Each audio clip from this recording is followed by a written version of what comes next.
Hello, friends. A very warm welcome, and let's take up important themes and concepts which are very, very crucial for the exam. Whether it is about prelims, whether it is about mains, you have to understand certain basic aspects. Summers हर बार आती हैं, winter हर बार आती है, power demand लेकिन हर साल बढ़ती है। Preparation हमें long term में देखना होगा कि जो इलेक्ट्रिसिटी की डिमांड है इंडिया में वो किस डायरेक्शन में जा रही है। सो इलेक्ट्रिसिटी कंजम्पशन ट्रेंड की अगर हम बात करें तो ट्रेंड ऑब्वियसली यही है जो इंटरनेशनल एनर्जी एजेंसी का एस्टिमेट भी है, दैट ग्लोबल पावर कंजम्पशन, जो एक तरफ अगर हम ग्लोबल पावर कंजम्पशन की बात करें तो वो बढ़ रहा है, लेकिन इंडिया जो है वर्ल्ड का थर्ड लार्जेस्ट इलेक्ट्रिसिटी मार्केट है, जबकि अभी तो पूरे इंडिया में ग्रिड फंक्शनिंग भी प्रॉपर नहीं।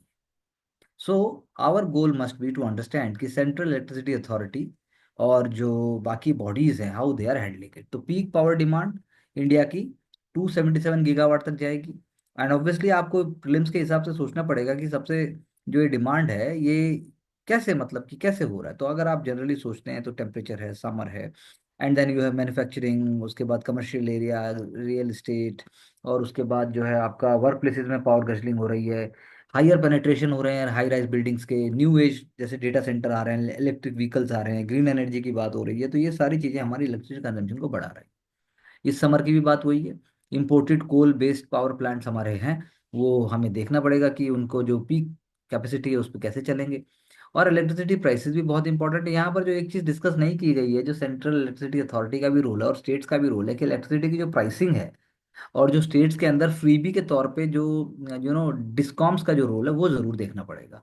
वो जब तक एफिशिएंट नहीं होगा देन वी कैन से कि हमें दिक्कत होगी। जैसे अब यहाँ पर दिया हुआ है कि 60 gigawatt contribution of air conditioners, लेकिन एयर कंडीशनर तो अभी कितने परसेंट इंडिया के पास है? रूरल इंडिया में तो बहुत कम परसेंटेज है। So that is why the best is yet to come and we have to be prepared for it. इसी कॉन्टेक्स्ट में जो इसका दूसरा रूप है वो आप अगर अर्थ डे की बात कर रहे हैं, जिसकी हमने पहले भी चर्चा की थी अर्थ डे के कॉन्टेक्स्ट में, कि कैसे हम इसको कितना फिलोसफिकली और कितना हम हॉलिस्टिकली जानते हैं। हमने का कुछ पिछले कुछ दिनों में जब चर्चा की थी तब हमने ये बात भी की थी कि इंडिया कैसे सस्टेनेबल है। तो यहाँ पर भी यही है कि महात्मा गांधी जी ने ये कहा है, the earth, the air, the land, the water are not inheritance from our forefathers but it in the loan from our children. तो we have to hand over the same pay. लेकिन आप environmental pollution index की बात कीजिए, आप global जो poverty है उसकी बात कीजिए, फिर उसके बाद आप बायोडाइवर्सिटी की बात कीजिए, आप साथ में ग्रीन वॉशिंग, ग्रीन हशिंग की बात कीजिए। आप बात कीजिए इंडिया में जो प्रीलिम्स के अंदर तो क्वेश्चन ही आता है कि ग्राउंड वाटर स्कैरसिटी जो एरियाज हैं उनके हिसाब से एक क्वेश्चन अब पक्का आ जाता है कि भाई क्या हो रहा है, क्यों हो रहा है ऐसा, उसके लिए कौन सा आपको कौन सा आपके लिए लॉ भी है। जैसे इन्वायरमेंटल प्रोटेक्शन एक्ट है, वाटर पोल्यूशन कंट्रोल एक्ट है, एयर पोल्यूशन कंट्रोल एक्ट है, आपको सबके साल और सबके आपको शेड्यूल भी पता होने चाहिए। लेकिन यहाँ पर जो एक कीवर्ड हम मेंस के लिए देख सकते हैं वो है पेमेंट फॉर इकोसिस्टम सर्विसेज, जिसमें प्रीलिम्स में क्वेश्चन भी आ चुका है। तो इंडिया की बात भी वही है कि पेमेंट होना चाहिए इलेक्ट्रिक इकोसिस्टम सर्विसेज के लिए, लेकिन वो कैसे करोगे आप, कैसे लोकल पॉपुलेशन को इन्वॉल्व करोगे? पंजाब और हरियाणा जैसी जगह जहाँ वीट और पैडी और हाई फर्टिलाइजर यूसेज है, कैसे आप उसको चेंज करोगे? ये एक ऑनगोइंग फाइट चल रही है। तो जो थीम है इस साल की वो है आपकी रिन्यूएबल एनर्जी। उस पर हमने पहले भी चर्चा की है, ग्रीन एनर्जी की बात की, न्यूक्लियर पावर की बात की, सोलर पावर की बात की हमने, इवन बायोफ्यूल्स पे भी चर्चा कर चुके हैं कि और ज़्यादा होने चाहिए। सिमिलरली अगर आईटीसी का कृष्ण मित्रा आप अगर मेंस में कहीं ना कहीं डालते हैं, जो टेलर्ड इंसाइट देता है, वेरियस क्रॉप्स और फार्म प्रैक्टिसेस की बात करता है, तो जेन एआई चैटबॉट के साथ ये बहुत ही इंपॉर्टेंट है। मोर देन 1 लाख कृषि में आप कह सकते हैं इंगेज कर चुका है वो किसानों के साथ। And it is the latest innovation with in ITC is mass. हमें याद है बहुत साल पहले ई चौपाल भी शुरू करने वाला आईटीसी ही था। तो आईटीसी का एक वर्क कल्चर है। आईटीसी ने जो smart agriculture program ITC MAARS करके जो ये शुरू किया है, ये डेफिनेटली लाइवलीहुड चेंज करने के लिए है। डेफिनेटली ये डिसीजन मेकिंग में हेल्प करेगा। Definitely Meta market for advance agriculture and rural service, ये फुल फॉर्म आपको पता होना चाहिए, प्लीज अपनी नोटबुक में नोट कर लीजिए। एग्रीकल्चर इनेबल्ड इंटीग्रेटेड सिस्टम, ऐसा आपको आंसर के बीच में लेके आना पड़ेगा। आप कीवर्ड्स नहीं लाएंगे तो काम नहीं बनेगा। क्रॉप डॉक्टर ये भी कीवर्ड है। उसके बाद कैसे 11 स्टेट्स के अंदर वो वर्क कर चुका है, कैसे वो फिजिकल एंगेजमेंट करता है ग्राउंड के ऊपर एफपीओस के साथ, मार्जिनल फार्मर्स को कैसे लेके आता है, ये आपको सब देखना पड़ेगा। सिमिलरली इसी के कॉन्टेक्स्ट में अगर मैं तीसरा भी एक और एग्जांपल लूं तो Sarvam, India first indigenous artificial intelligence large language model. Sarvam बहुत इंपॉर्टेंट प्रीलिम्स के लिए, first startup to be approve for sops, India विशेष 10,300 crore, India mission to build a model with the government currently assessing hundreds of other proposals. Sarvam जो है उसका model capable होगा reasoning के लिए, वॉइस और फ्लुएंट लैंग्वेज के लिए भी होगा। It will be ready for population scale deployment. तो पीटी में आ सकता है सर्वम क्या क्या कर सकता है। एक्सेस मिलेगा उसको 4,000 ग्राफिक प्रोसेसिंग यूनिट्स 6 महीने के लिए, और उसके बाद कंपनी जो है उसके ऊपर मॉडल को ट्रेन करेगी। सेंटर ने सर्वम लिया, और जैसा हमने कहा हमें उसको देखना पड़ेगा कैसे उसको सर्वम, सर्वम का फुल फॉर्म आपको बताना चाहिए, small for real time interactive applications, and Sarvam edge for compact on device tasks. तो ये चीजें आपको देखनी पड़ेंगी, डीप सीक के साथ उसका कंपैरिजन किया जा रहा है। और most importantly and most enterprising and most happy point is that कि वो भारत में बनेगा, हम लोग खुद सोचकर उसको करेंगे। 6 days and counting, earth day हमने पढ़ा, किसानों के बारे में हमने पढ़ा, हमने सर्वम पढ़ा, तो माउस भी जो है बीजापुर के हिल के अंदर हमें, बीजापुर तेलंगाना बॉर्डर पर हमें खत्म करना होगा। तो टफ एंड सॉफ्ट दोनों अप्रोच गवर्नमेंट ने लिया। Battalions are ready, greyhounds are ready, cobra belt is also ready, और कमांडोज और साथ साथ में सिविलियंस को हर्ट बिना किए कैसे हम उसको टर्न अराउंड करके कैसे लॉन्ग टर्म में सस्टेन करते हैं, कैसे उनको रिहेबिलिटेट करते हैं, कैसे उनको हम डिग्निटी देते हैं, उससे हमारी विजय होगी।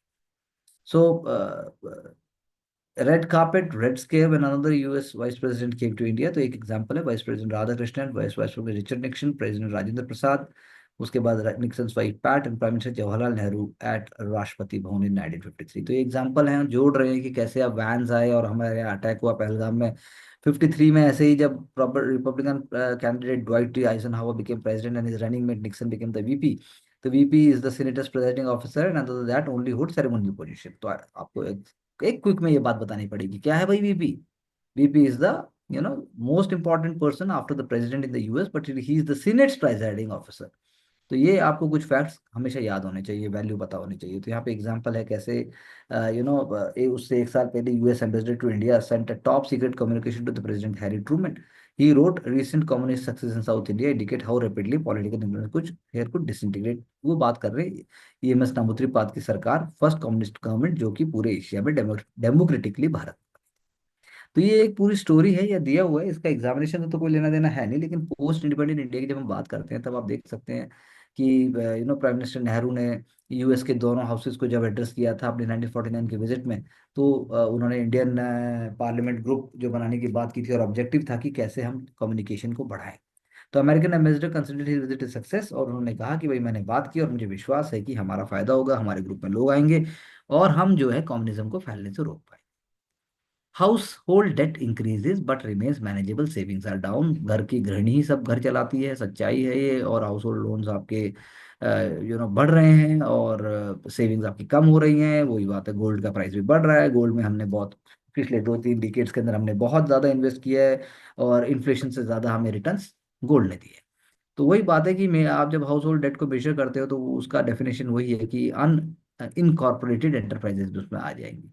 तो अनइनकॉर्पोरेटेड आएंगी तो बातें बहुत ज़्यादा फैल जाती है, क्योंकि down trend trading net financial savings only paints a partial picture. Mortgage leverages हैं जो कि इंक्रीज कर रही हैं फाइनेंशियल लाइबिलिटीज में, वो भी हमें देखनी पड़ेंगी। हमें देखनी पड़ेगी कि भैया ऐसा क्या है, नौकरियां नहीं हो रही क्या, नौकरी हो रही है तो रुक रहा है क्या, आप सोशल सिक्योरिटी नेट में आ रहे हो क्या, आप जो जो changing environment house hold saving investment balance है वो जो है वो कैसे सेविंग इन्वेस्टमेंट बैलेंस नहीं बन रहा है, मतलब सेविंग इन्वेस्टमेंट जो गवर्नमेंट भी चाहती है कि टैक्स को अगर हमने इस साल अगर कम किया या हमने 12 लाख तक का लिंक रखा, तो क्या वो वाकई हमारे साथ कंजम्पशन में बढ़ाएगा।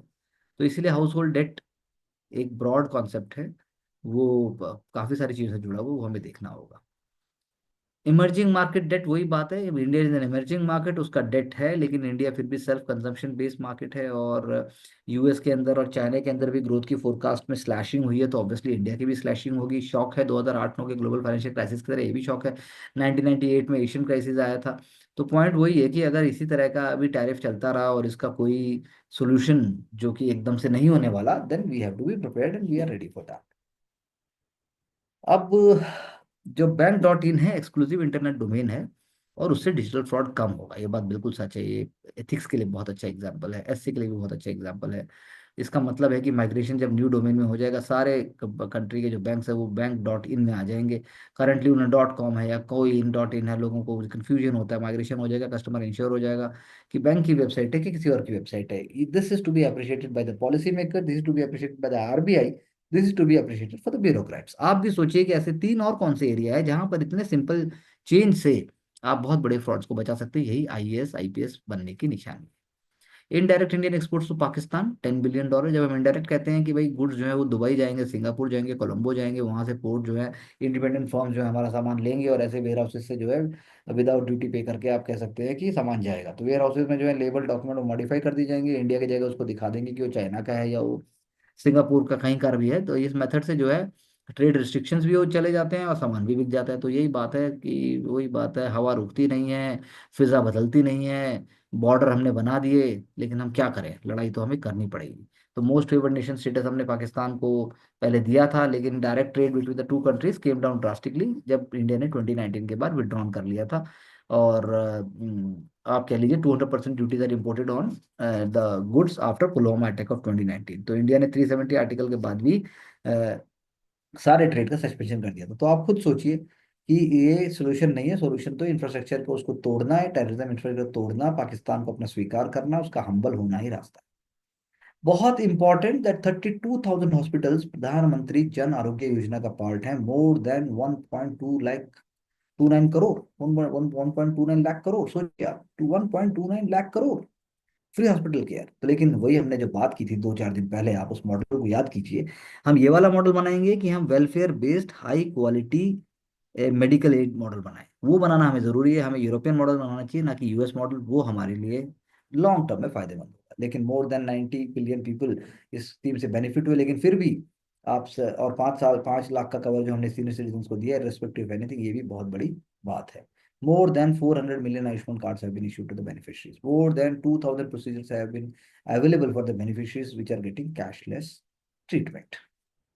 अब अगर हम आगे बात करें, extend interest subvention to tenant farmers, panel ने बोला, हर बार आरबीआई पैनल बोलता है, या फिर आप मान लीजिए एग्रीकल्चर जो नीति आयोग के हैं, एग्रीकल्चर है, उसके बाद अलग अलग एक्सपर्ट पैनल्स हैं, because they know that very work tenant farmers और मोर डाइवर्स एग्रीकल्चर एक्टिविटी जो है मॉडिफाइड इंटरेस्ट सबवेंशन स्कीम के अंदर, it is also recommended an increase in the rate of interest subvention. तो स्कोप एग्रीकल्चर का बढ़ रहा है, नई टेक्नोलॉजीज आ रही हैं, तो उन्हें खरीदना पड़ेगा, उन्हें संभलना पड़ेगा, और शॉर्ट टर्म लोन्स के लिए और एलाइड एक्टिविटीज़ के लिए हमें पुश करना पड़ेगा, चाहे फिर वो पंजाब हो, चाहे हरियाणा हो, चाहे राजस्थान हो, चाहे झारखंड हो, आप सब सोचिए, महाराष्ट्र सोचिए।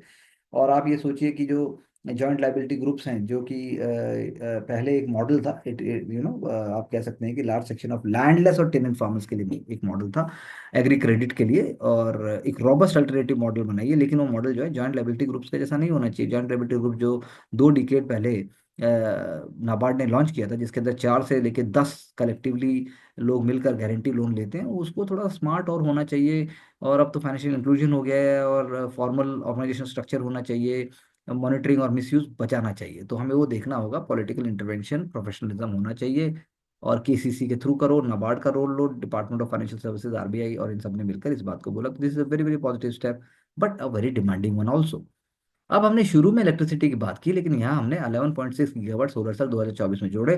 तो इंडिया ने 65 गीगावाट की सोलर मॉड्यूल्स लास्ट सेल्स जो है लास्ट ईयर हमने इंपोर्ट किए। मॉड्यूल 36% इम्पोर्ट टोटल पार्ट हैं। और आप लगा लिए कर्नाटका, तमिलनाडु, गुजरात, तमिलनाडु, ये सारे जो फैक्ट्स हैं, ये प्रीलिम्स के लिए वेरी वेरी इंपॉर्टेंट। सो प्रोहिबिटिव टैरिफ जो अब इम्पोज किए हैं यूएस ने सोलर इंपोर्ट्स को, कंबोडिया, वियतनाम, मलेशिया, थाईलैंड, इससे अब इंडिया की अपॉर्चुनिटी बढ़ेगी। लेकिन इंडियन डोमेस्टिक मैन्युफैक्चरिंग कैपेसिटी जो है वो सफिशिएंट हो जाती है केटर मार्केट के लिए। तो अब आप डोमेस्टिक डिमांड को ही अगर फुलफिल करोगे तो बाहर कैसे भेजोगे, और बाहर भेजोगे तो आप यहाँ कैसे फुलफिल करोगे। तो वही बात है कि तैयारी पूरी होनी चाहिए, लगिए। और यूएस जो है की मार्केट है इंडियन सोलर पीवी प्रोडक्ट्स के लिए। चाइना को हमें बीट करने से पहले हमें बराबर लाने की बात करनी चाहिए। तो ये बहुत इंपॉर्टेंट फैक्ट्स हैं, please make a note of it.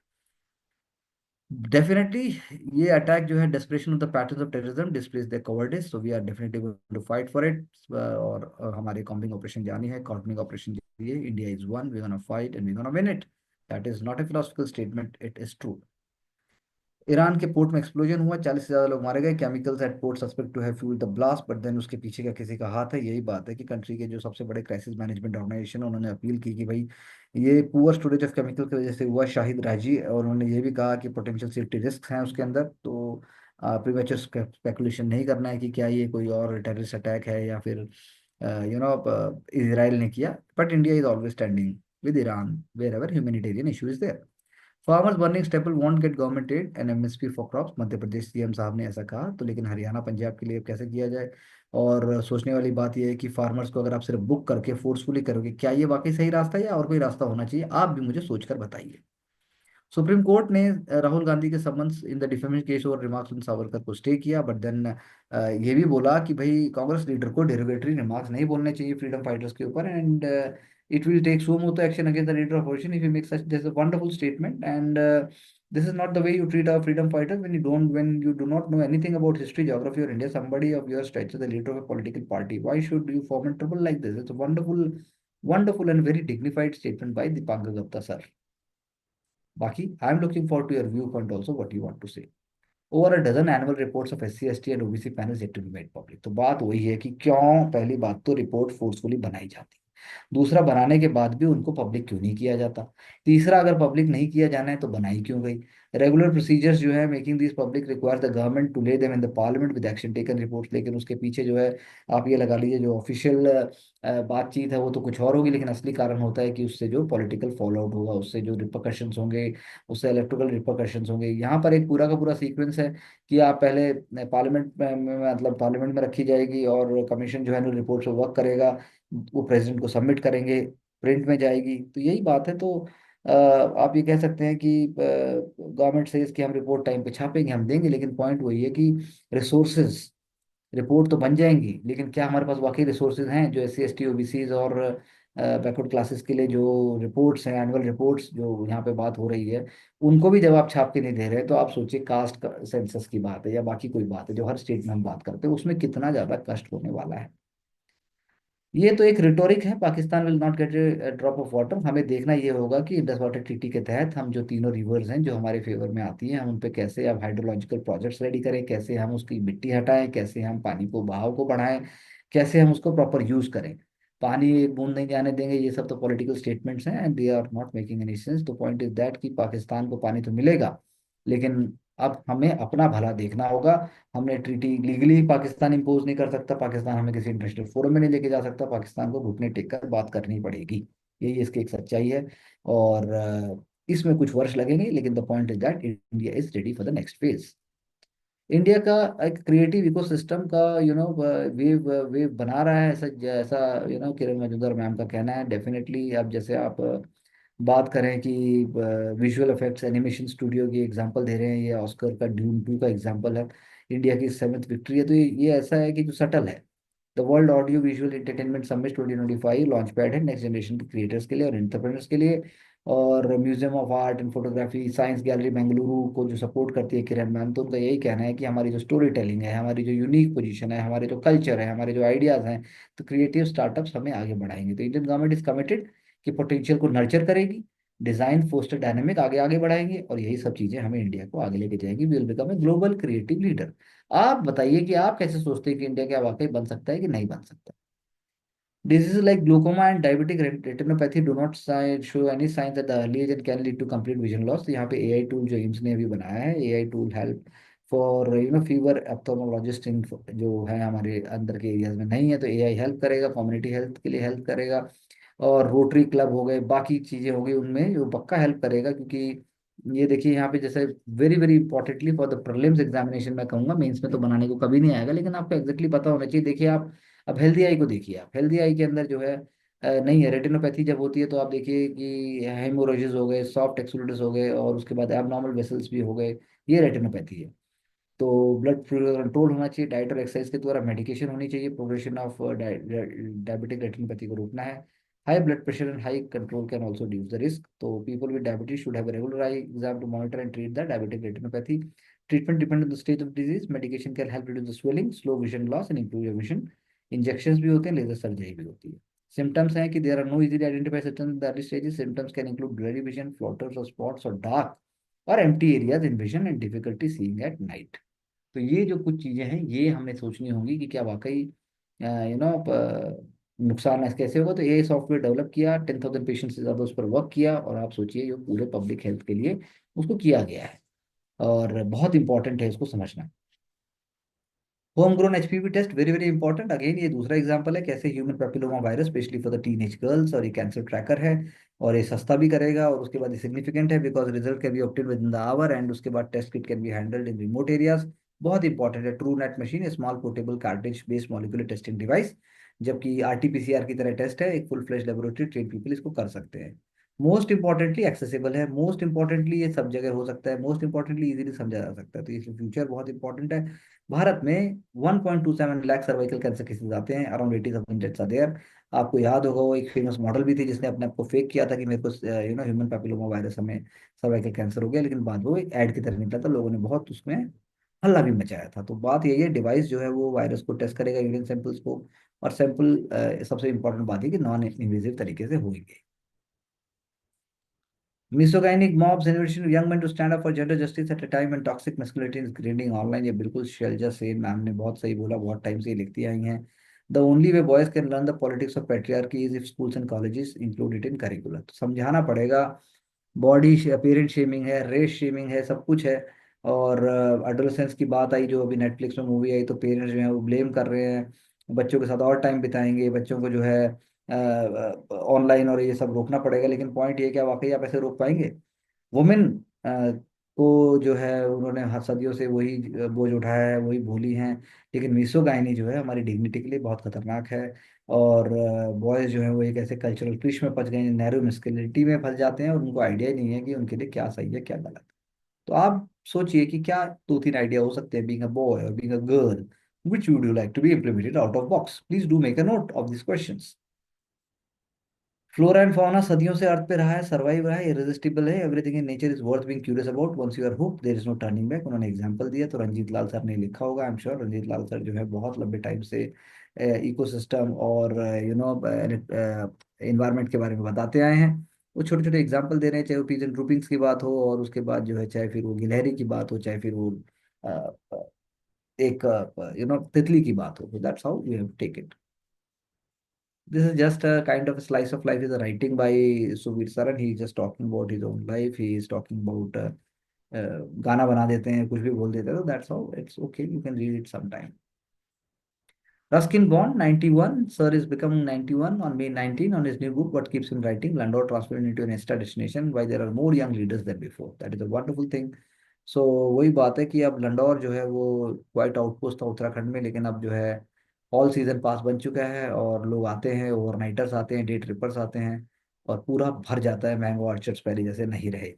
सो वही बात है कि बॉन्ड साहब का बर्थडे, और उसके बाद जो है प्रिपरेशन, तो पार्टीज और नहीं होंगी, लेकिन बुक उन्होंने एक और लिखी, another day in Landour, looking out from my window, hopper Collins ने लिखा। और अनदर इन लंडौर एक एक्सट्रैक्ट है उनके जर्नल का, जो एक साल पहले आप कह सकते हैं कि उन्होंने काम किया था, बहुत पहले उसमें तो कुछ लिखा। तो और लेकिन बहुत अमेजिंग है, सर का लिखना शुरू से लिखते आए हैं। और पहले टाइपराइटर होता था, उन्होंने एग्जाम्पल दिया, उसके बाद जो है we complain that children don't read, but in terms of actual number there are far more readers today than 20-40 years ago, that is true. So sir used to walk a lot in 30s and 40s, and once walked from Mussoorie to Tehri on what was just a mule track. The first day I got to a place called Kadukhal and then spent a night in the wayside tea shop. This gave me a shipping sheepskin rug and in the 2 in the morning. और उसके बाद जो है रग में bugs थे, उनको बहुत परेशानी हुई, लेकिन वही बात है, सर ने जिंदगी को जिया है। यही हमें भी करना पड़ेगा, हमें भी सीखना पड़ेगा। And maybe God willing we meet him some time, and once we do our own justice to our own work. तो लिंडोर का उन्होंने पूरी बातें की और बताया है कि कैसे जीवन को जिया जाता है, हमारे रोल मॉडल भी हो सकते हैं। Illegal Bangladeshis को we are throwing out. That's fine. We are doing it. All weather roads connect remote block in LOC and JK for the first time. This is a very very important news. तो आपको इसमें पता होना चाहिए कि क्या जोड़ा। तो Khawas remote block situated in Rajouri district, हमने उसको जोड़ा। और डिप्टी कमिश्नर अभिषेक शर्मा जी ने ऐसा कहा। तो 4 पंचायत थे इस ब्लॉक में, वो फर्स्ट टाइम जो है यूनियन गवर्नमेंट के एस्पिरेशनल ब्लॉक प्रोग्राम के अंदर आए और जोड़ दिया उसको। ट्राइबल बकरवाल कम्युनिटी, प्रीलिम्स के लिए बकरवाल कम्युनिटी इंपॉर्टेंट है। आप उसको कैसे उनके बिना कल्चर को डिस्ट्रॉय किए कैसे आप करेंगे, वो देखना पड़ेगा। फैमिली स्कॉट एंड क्रॉस हमने पढ़ चुके हैं, पाकिस्तानी नेशनल्स को भारत छोड़ना पड़ेगा, this is a fair deal. We are not forcing anyone and we are not using any coercive measures also. Smile barely reduces beggary, rescues only 970 people। तो वही वाली बात है, एक स्माइल स्कीम शुरू की गई थी, जिससे हम चाहते थे कि मिनिस्ट्री ऑफ सोशल जस्टिस जो है आइडेंटिफाई करे और लोगों को प्रोफाइल करके बेगिंग जो है वो उसको बंद कराए। बेगिंग जो है वो 2022 के बाद जब स्कीम आई तो रिहेबिलिटेट करने की बात थी, लेकिन हम कर नहीं पाए इसको। तो क्यों नहीं कर पाए आप सोचिए कारण, और साथ में आप सोचिए ट्रांसजेंडर का क्या होगा, बच्चे को क्या होगा, माफिया का क्या होगा। आप सोचिए और मुझे लिखकर बताइए। NCERT compresses three subjects into one book for class 7. So this is something amazing. They have shrunk what was earlier three separate books for history, geography, social and political science or political science life. Say class 7 will get a book exploring society, India and beyond. Part 1. The new book replaces the three earlier books. UPSC के perspective से कहूँ तो आपको पुरानी books भी पढ़नी चाहिए, नई भी पढ़नी चाहिए। वही बातें, एंशियंट किंगडम्स आ गए और हो सकता है कि जैपिन जनपद और महाजनपद और गांधार ये सारा आ गया। और लेकिन उसी हिसाब से हमें ये भी देखना पड़ेगा कि जो मिडिवल इंडिया है वो भी बहुत इंपॉर्टेंट है, उससे भी हमें सीखने को मिलता है। WHO Nations strike a pandemic deal. ये वही बात है कि जो सर थे, the WHO chief, WHO director general Tedros Adhanom Ghebreyesus, उनका बहुत नाम आया था उस टाइम, उन पर बहुत प्रेशर भी आया था। लेकिन वही है कि पेंडेमिक से जो गैप निकल के आए, इंडिया जैसी कंट्री आगे बढ़ी, इंडिया डेवलपिंग कंट्री होके भी इंडिया ने अपने अपने भी पॉइंट से ज़्यादा करके दिखाया, यही बहुत बड़ी बात है।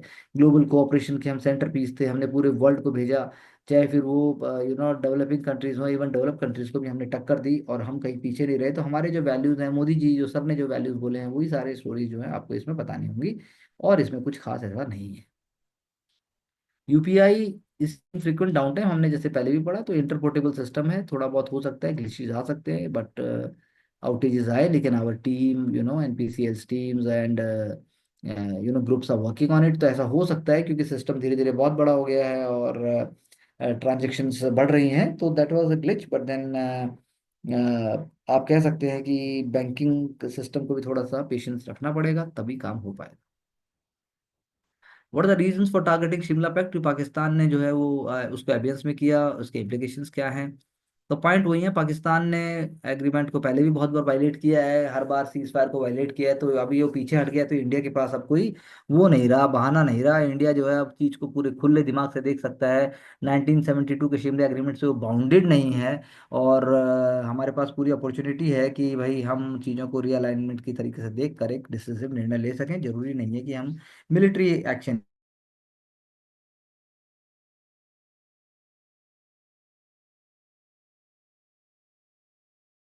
उनको बहुत गुस्सा हुए थे लोग कि पाकिस्तान को फोर्स क्यों नहीं किया कि जो cease fire line, the international border जो है उसको बना दिया जाए instead of line of control. Line of control तो वही बात है जिसके जो कंट्रोल में है।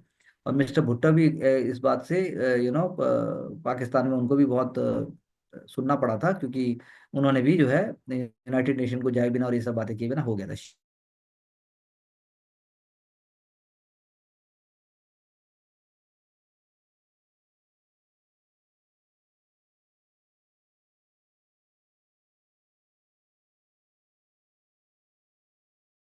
और पाकिस्तान जो है वो हर बार जैसा ब्रेक करता आया है कि पाकिस्तान जो है वो चाहता है कि और गड़बड़ पैदा करे, तो ऐसा वो कर नहीं पाएगा, लेकिन अब उसकी पोजीशन भी वैसे नहीं है। पाकिस्तान के पास और कोई एग्रीमेंट भी बोलने को कुछ नहीं, तो अपने डोमेस्टिक कॉन्स्टिट्यूंसीज को उन्होंने ऐसा करने के लिए बोल दिया, बट अदरवाइज शिमला एग्रीमेंट जो है वो पाकिस्तान के लिए क्रशिंग डिफीट थी। इतने सारे प्रिजनर ऑफ वॉर थे, और कश्मीर के डिस्प्यूट की जो बात है, हम उसे पीसफुल तरीके से सॉल्व करेंगे, इसको उन्होंने कभी माना नहीं है, म्यूचुअल तरीके से माना नहीं है। और फॉर्मल रिकॉग्निशन जो बांग्लादेश का था एक सोवरेन एंटिटी के तौर पे, तो वो तो अपने आप में सच है ही। तो इंडिया के लिए कोई इम्पैक्टफुल नहीं है, इंडिया जो है और ज़्यादा कॉन्फिडेंटली और ज़्यादा तरीके से चीज़ों को हैंडल करेगा।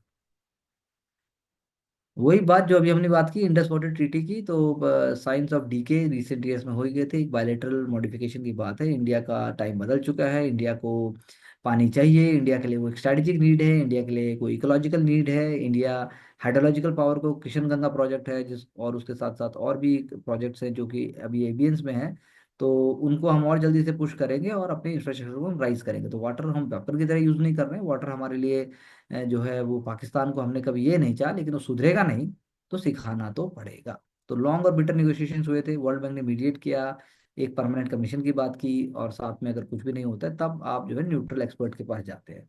तो यही बात है कि अब सिचुएशन ऐसी नहीं है, और पाकिस्तान जो ऑक्युपाइड कश्मीर है, देवर नॉट डिमिनिश्ड, जो एरियाज हैं वो, मतलब इंडिया के जो सोवरेन राइट्स हैं वो, और Pakistan occupied Kashmir, they're not diminished by the construction of Baglihar dam.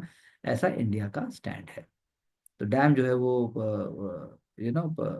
आप कह सकते हैं कि हर बार मौका आया है, जैसे कारगिल वॉर लगा लीजिए, बांग्लादेश क्रिएशन लगा लीजिए, 1965 का वॉर लगा लीजिए, ताशकंद का जो है अकॉर्ड था, और जैसे मंगला डैम बनाया, जो है पाकिस्तान ने पीओके के अंदर, तो मंगला डैम जो है वो पाकिस्तानी ऑक्युपाइड कश्मीर में है, तो डैम जो है वो उनका कहना था कि इंडियन की सोवरेनिटी, जैसे मैंने अभी कहा। तो लेकिन पॉइंट यही है कि प्राइम मिनिस्टर इंदिरा गांधी ने यही कहा कि इंडिया के जो सोवरेन राइट्स हैं, जो आज मोदी जी का भी कहना है, उससे उससे वो कम नहीं हो जाते हैं। तो that I think that's we are finally moving in the right direction. Resistance front इसका नाम दिया गया है, तो ऑब्वियसली आपको ये सोचना है कि लोकल लोग उनकी मदद क्यों करते हैं, लोगों में इतना ज़्यादा उनके लिए सिंपैथी क्यों है। लोग जो है वो अगर सपोर्ट ना करते तो हैंडलर ना होते तो हो सकता है कि हादसा ना होता। और हो सकता है जब पब्लिक सेंटीमेंट बहुत राइज कर जाएगा तभी भारत की विजय होगी। सर्वम की हमने ऑलरेडी बात की, हमने एग्जांपल है Bengaluru based firm get access to the pool of graphic GPU unit under the aegis of Indian AI machine, हम ये हमने बात की। और रशिया जो है it it claims to have retaken Kursk. तो आप प्रीलिम्स के एंगल से देखिए कि भाई जो यूक्रेन की जो एरियाज हैं कौन कौन से हैं। और फाइन, अगर South Korea North Korean troops अगर they are helping out, this is just a strategic point. Trump is sceptical about Putin desire to end war, वो कह रहे हैं, तो we have to just wait and see how the things are unfolding. You just keep on reading कि क्या हो रहा है। बैंकिंग सैंक्शन है, सेकेंडरी सैंक्शंस हैं, लेकिन रशिया तो खुद ही कहता है कि भाई हम सेल्फ रिजाइलेंट हो गए हैं, हमें तो अब सैंक्शन हटानी नहीं है। सैंक्शन हटेगी तो यानी कि वो वेस्टर्न वर्ल्ड का कोई चालूपना है। टाइटैनिक के सैंक होने से पहले जो लेटर लिखा गया उसकी कीमत आप देखिए कितनी गजब तरीके से करोड़ों अरबों रुपए के अंदर, यूएस डॉलर्स में, 4 लाख यूएस डॉलर्स में गई है। तो ये एक एग्जांपल है, ह्यूमन क्यूरियस होता है, ह्यूमन हमेशा वो चीज चाहता है जो किसी के पास ना हो, एक्सक्लूसिव हो। वो तो फिर भगवान के लिए श्रद्धा, पेरेंट्स के लिए प्यार और रिगार्ड, और साथ में पावर, और सोसाइटी के लिए आप कर सके, आई थिंक इन चीजों का कोई भी सब्स्टिट्यूट नहीं। So with all these ideas we went wind up today session. And please do make notes and questions. It's a reminder to all the candidates who are working with us, and rest of you are also welcome to join our courses. Be patient. There are no shortcut. We have to be smart and get success at all costs.